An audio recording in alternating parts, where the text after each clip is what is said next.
കുറച്ച് നാളുകളായി ന്യൂസ് പേപ്പറിൽ വീണ്ടും വീണ്ടും വരുന്നൊരു പേരാണ് കീഴടി എന്നുള്ളത്. മധുരയിൽ നിന്ന് 12 കിലോമീറ്റർ മാറി വൈഗൈ നദിയുടെ തീരത്ത് സ്ഥിതി ചെയ്യുന്ന ചെറിയൊരു ഗ്രാമമാണ് കീഴടി. അവിടെ നടക്കുന്ന ആർക്കിയോളജിക്കൽ എക്സ്കവേഷൻ, അതായത് ചരിത്രം മനസ്സിലാക്കാൻ വേണ്ടിയിട്ടുള്ള ഒരു ഖനനമാണ് വീണ്ടും വീണ്ടും ചർച്ചയായിക്കൊണ്ടിരിക്കുന്നത്. ചരിത്രം മനസ്സിലാക്കുവാനായി ഹിസ്റ്റോറിയൻസ് ഉപയോഗിക്കുന്ന പ്രധാനപ്പെട്ട ഒരു പ്രക്രിയയാണ് ആർക്കിയോളജി എന്ന് പറയുന്നത്, അതായത് പുരാവസ്തു ഗവേഷണം.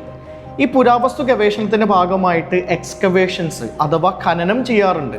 South Indian history well documented അല്ലാത്തത് കൊണ്ട് തന്നെ ആർക്കിയോളജിക്കൽ സർവേ ഓഫ് ഇന്ത്യയുടെ ഉദ്യോഗസ്ഥനായിട്ടുള്ള ഡോക്ടർ അമർനാഥ് രാമകൃഷ്ണൻ തൻ്റെ ഗവേഷണത്തിൻ്റെ ഭാഗമായി 100 സൈറ്റുകൾ തിരഞ്ഞെടുക്കുകയുണ്ടായി. ഈ 100 സൈറ്റുകളിൽ ഒന്നാണ് മധുരയോട് ചേർന്ന് കിടക്കുന്ന കീഴടി എന്ന് പറയുന്ന ഒരു ചെറിയ ഗ്രാമം. ഇവിടേക്ക് ഒരു ആർക്കിയോളജിക്കൽ എക്സ്കവേഷൻ്റെ ഭാഗമായിട്ട് ഡോക്ടർ അമർനാഥ് പോകുന്ന സമയത്ത് അദ്ദേഹം ഒരിക്കലും അറിഞ്ഞു കാണില്ല തന്നെ കീഴടിയിൽ കാത്തിരിക്കുന്നത് ചരിത്രപരമായിട്ടുള്ള ഒരു വലിയ അറിവാണെന്നുള്ളത്. കീഴടിയിലെ ഒരു തെങ്ങിൻ തോപ്പിൽ 4.5 മീറ്റർ കുഴിക്കുന്ന സമയത്ത് കുറച്ച് കളിമൺ പാത്രങ്ങളും ഇഷ്ടികകളും അവിടെ നിന്ന് ലഭിക്കുകയുണ്ടായി. ചരിത്രത്തിൻ്റെ പ്രധാന അവശിഷ്ടങ്ങളാണ് ഇതെന്ന് മനസ്സിലാക്കിയിട്ട് 2016 ശേഷം 16 റൗണ്ട് ഓഫ് ഡീറ്റെയിൽഡ് എക്സ്കവേഷൻസിന്റെ ഭാഗമായിട്ട് 15,000 പുരാവസ്തുക്കളാണ് അവിടെ നിന്ന് കണ്ടെത്താനായിട്ടുള്ളത്. ഇവിടെ നിന്ന് കിട്ടിയേക്കുന്ന ഹിസ്റ്റോറിക്കൽ റിമെയിൻസിൽ പ്രധാനപ്പെട്ടത് ശവകുടീരങ്ങൾ, കോയിൻസ്, പോട്ട്സ്, കളിമൺ പൈപ്പുകൾ, ബീഡ് അഥവാ മുത്തുമാലകൾ, ഇലാബറേറ്റ് ആയിട്ടുള്ള ബ്രിക്ക് സ്ട്രക്ചേഴ്സ്, അതേപോലെ തന്നെ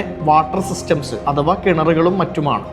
ഇതിലൂടെ നമുക്ക് മനസ്സിലാക്കാൻ സാധിക്കുന്നത് ഇവിടെ ഒരു ഓൾഡ് ഏജ് അർബൻ സിവിലൈസേഷൻ കൂടിയിരിക്കുന്നു എന്നുള്ളത് തന്നെയാണ്. ഈ റിമെയിൻസിനെ നമുക്ക് കൂടുതലായിട്ട് പഠിക്കുന്ന സമയത്ത് ഈ കീഴടിയിലുള്ള ആളുകളെ പറ്റിയിട്ട് കൂടുതൽ കാര്യങ്ങൾ നമുക്ക് ഊഹിച്ചെടുക്കാവുന്നതേ ഉള്ളൂ. അവർ ഒരു അർബൻ ഏരിയയിൽ താമസിക്കുന്ന ലിറ്ററേറ്റ് ആയിട്ടുള്ള ലോങ് ഡിസ്റ്റൻസ് ട്രേഡ് ചെയ്യുന്ന ഒരു അഡ്വാൻസ്ഡ് ആയിട്ടുള്ളൊരു സൊസൈറ്റി ആണെന്നുള്ളത് നമുക്ക് മനസ്സിലാക്കാനായിട്ട് പറ്റും. ഞാനിപ്പോൾ സിവിലൈസേഷൻ എന്ന് പറയുന്ന ഒരു വാക്ക് യൂസ് ചെയ്ത സമയത്ത് നിങ്ങളുടെ ഉള്ളിലോട്ട് സ്വാഭാവികമായിട്ടും വന്നിട്ടുണ്ടാകുക ഹാരപ്പൻ സിവിലൈസേഷൻ ആണ്. എന്താണ് ഈ സിവിലൈസേഷൻ എന്ന് പറഞ്ഞാൽ? ഒരു സാക്ഷരതയുള്ള നഗരങ്ങളിൽ താമസിക്കുന്ന പുരാതന സൊസൈറ്റീനെ നമ്മൾ സിവിലൈസേഷൻസ് എന്ന് പറയാറുണ്ട്. വളരെ ഈസി ആയിട്ടുള്ള ഒരു ഡെഫിനിഷൻ ഞാൻ പറഞ്ഞു എന്നേ ഉള്ളൂ. ഇന്ത്യയുടെ സിവിലൈസേഷൻസ് നോക്കുന്ന സമയത്ത് 3 പ്രധാനപ്പെട്ട ഏജ് ഓൾഡ് സിവിലൈസേഷൻസ് ആണ് നമുക്ക് കാണാനായിട്ട് പറ്റുന്നത്.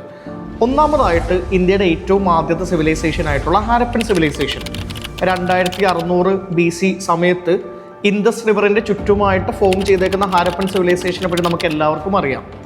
രണ്ടാമത്തെ പ്രധാനപ്പെട്ട സിവിലൈസേഷൻ എന്ന് പറയുന്നത് ആര്യന്മാർ വേദിക് സംസ്കാരം 1500 BC തുടങ്ങിയതിന് ശേഷം 600 BC ആയപ്പോഴേക്കും അവരെന്ത് ചെയ്തു? നഗരങ്ങളായിട്ട് മാറുന്നതായിട്ട് നമുക്ക് കാണാൻ പറ്റുന്നുണ്ട്. മൂന്നാമത്തെ പ്രധാനപ്പെട്ട സിവിലൈസേഷൻ എന്ന് പറയുന്നത് സൗത്ത് ഇന്ത്യയിൽ സംഘം കാലഘട്ടത്തിൽ ഉണ്ടാകുന്ന സംഘം സിവിലൈസേഷൻ ആണ്. ഇതിൻ്റെ ഒരു കാലഘട്ടമായിട്ട് ഹിസ്റ്റോറിയൻസ് മനസ്സിലാക്കി വെച്ചിരിക്കുന്നത് 300 BC തുടങ്ങുന്നു എന്നുള്ളതാണ്. ഇത്രയും നാൾ നമ്മൾ സംഘം സംസ്കാരത്തിനെ മനസ്സിലാക്കാൻ വേണ്ടിയിട്ട് ഒരു നോർത്ത് ഇന്ത്യൻ സെൻട്രിക് ആയിട്ടുള്ളൊരു ഡോമിനൻ്റ് വ്യൂ ആണ് ഉപയോഗിച്ചിട്ടുള്ളത്.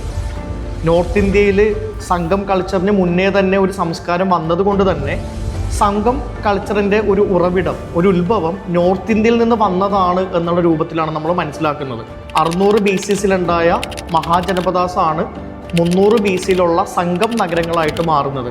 അശോകൻ്റെ സ്ക്രിപ്റ്റാണ് തമിഴ് ബ്രഹ്മി സ്ക്രിപ്റ്റായിട്ട് മാറുന്നത്. നോർത്ത് ഇന്ത്യയിൽ ആര്യൻസ് ഉപയോഗിച്ച അയണാണ് പിന്നീട് സൗത്ത് ഇന്ത്യയിൽ സംഘം പീരീഡിൽ യൂസ് ചെയ്യുന്നത്. ഇങ്ങനെ സൗത്ത് ഇന്ത്യൻ സംസ്കാരത്തിൻ്റെ ഒരു ഉറവിടമായിട്ട്, ഒരു ഉത്ഭവമായിട്ട് എപ്പോഴും നോർത്ത് ഇന്ത്യയിലുണ്ടായ വേദിക് സംസ്കാരത്തിനെ ഇത്രയും നാൾ കാണാറുണ്ടായിരുന്നു. ഡോക്ടർ അമർനാഥ് രാമകൃഷ്ണൻ പബ്ലിഷ് ചെയ്ത ASI റിപ്പോർട്ടിൽ പറയുന്നത് കീഴടിയിലെ വസ്തുക്കൾക്ക് 800 BC-യുടെ പഴക്കമുണ്ടെന്നുള്ളതാണ്. ഇത് സൗത്ത് ഇന്ത്യൻ ഹിസ്റ്ററിയെ പറ്റിയിട്ട് പുതിയ കുറേ ഇൻസൈറ്റുകളിലോട്ടാണ് വഴിവെക്കുന്നത്. ഒന്നാമതായി സംഘം ലിറ്ററേച്ചറിൽ പറയുന്ന പല കാര്യങ്ങളും കീഴടിയിൽ നിന്ന് കണ്ടെത്തിയിട്ടുള്ളത് കൊണ്ട് തന്നെ കീഴടിയിലുള്ള പുരാവസ്തുക്കളെ സംഘം സംസ്കാരത്തിൻ്റെ ഭാഗമായിട്ട് കണക്കാക്കേണ്ടതായിട്ട് വരും.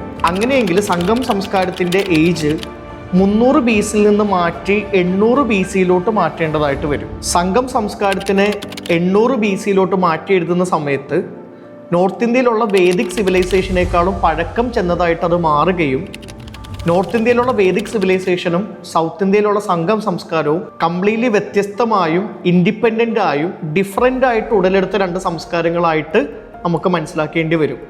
അതിനർത്ഥം സൗത്ത് ഇന്ത്യയിലുള്ള സംസ്കാരം നോർത്ത് ഇന്ത്യയായിട്ട് യാതൊരു ബന്ധവുമില്ലാതെ തനതായ രീതിയിൽ ഉടലെടുത്തതാണ് എന്നുള്ളത് ചരിത്രപരമായിട്ടുള്ള പുതിയൊരു അറിവായിട്ടാണ് നമ്മളതിനെ കണക്കാക്കേണ്ടത്. വേറൊരു പ്രധാനപ്പെട്ട കാര്യം, കീഴടിയിലെ പുരാവസ്തുക്കളും ഹാരപ്പൻസിൻ്റെ വസ്തുക്കളും തമ്മിലുള്ള സിമിലാരിറ്റിയാണ്.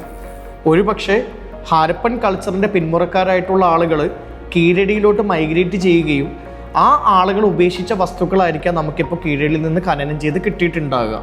അങ്ങനെയാണെങ്കിൽ സംഘം സംസ്കാരം തുടങ്ങി വെച്ചതും ഒരുപക്ഷെ ഹാരപ്പൻസ് തന്നെയായിരിക്കാം. ഇതിൽ പ്രധാനപ്പെട്ട വേറൊരു കാര്യം കൂടിയുണ്ട്. ഹാരപ്പൻസ് ആണ് സംഘം സംസ്കാരം തുടങ്ങിയതെന്നുണ്ടെങ്കിൽ ഇന്ത്യയുടെ ഒറിജിനൽ ഇൻഹാബിറ്റൻസ് അല്ലെങ്കിൽ നേറ്റീവ് പോപ്പുലേഷൻ എന്ന് പറയുന്നത് സംഘം സംസ്കാരവും ദ്രവീഡിയൻ പോപ്പുലേഷനുമായിട്ട് മാറും. ഇത് നമ്മുടെ മനുഷ്യരെ പറ്റിയിട്ടും ചരിത്രത്തിനെ പറ്റിയിട്ടുമുള്ള വേറൊരു വഴിത്തിരിവായിട്ട് മാറാനായിട്ടുള്ള സാധ്യതയുണ്ട്.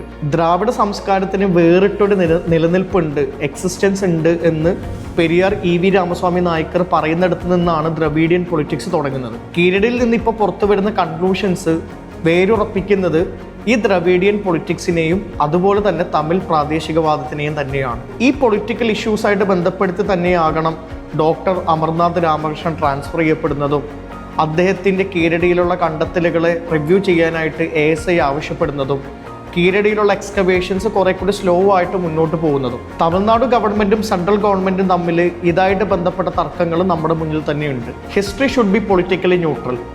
ഇൻഡിപെൻഡൻറ്റും ഒബ്ജക്റ്റീവുമായിട്ടുള്ള ഒരു സയൻറ്റിഫിക് സ്റ്റഡി തന്നെയാണ് കീഴടിയിൽ വേണ്ടത്. ചരിത്രം അതിന് മറനീക്കി എല്ലാ സത്യസന്ധതയോടുകൂടിയും പുറത്തു വരട്ടെ.